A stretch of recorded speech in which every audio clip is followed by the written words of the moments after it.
शेतकऱ्यांनी पेरणीसाठी लगेच घाई करू नये. पाऊस पुन्हा दांडी मारणार आहे. कृषी विभागाचं शेतकऱ्यांना आव्हान आहे. तर ते कृषी विभागाने शेतकऱ्यांसाठी काय आव्हान केले आहे हे आपण पाहूया.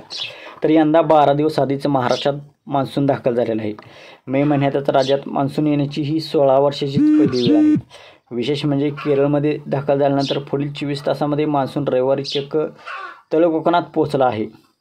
कर्नाटक आणि संपूर्ण गोवा राज्यातही त्याने धडक मारली असून पुढील 2 ते 3 दिवसात मान्सून संपूर्ण मुंबई पुण्यासह महाराष्ट्रात दाखल होण्याची शक्यता हवामान विभागाने वर्तवली आहे.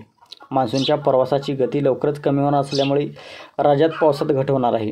यावर्षी मान्सूनचा प्रवास वेगाने सुरू असल्यामुळे तो 25 मे रोजी दक्षिण कोकणात दाखल झाला आहे, जे सामान्य तारखेपेक्षा 10 दिवस आधीच आहे. मात्र 27 मेपासून मान्सूनच्या प्रवासाची गती कमी होणार असल्यामुळे राज्यातील हवामानात लवकरच मोठे बदल दिसून येतील. सध्याच्या अंदाजानुसार 27 मेपासून राज्यातील हवामान हळूहळू कोरडे होईल आणि काही प्रमाणात तापमानात वाढ होईल.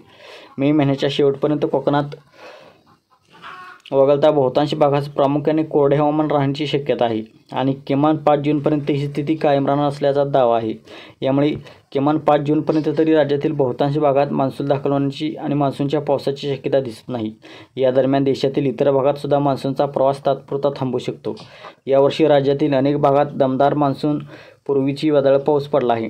आपल्या भागात मान्सून लवकरच दाखल होईल अशी अपेक्षा करून अथवा खोट्या बातम्यांवर विश्वास ठेवून शेतकऱ्यांनी पेरणी आणि लागवडीची घाई करू नये. हवामान कोरडे होणार असल्यामुळे जर पेरणीची घाई केली तर शेतकऱ्यांची नुकसान होण्याची शक्यता नाकारता येत नाही, असे आवाहन कृषी विभागाकडून करण्यात आले आहे.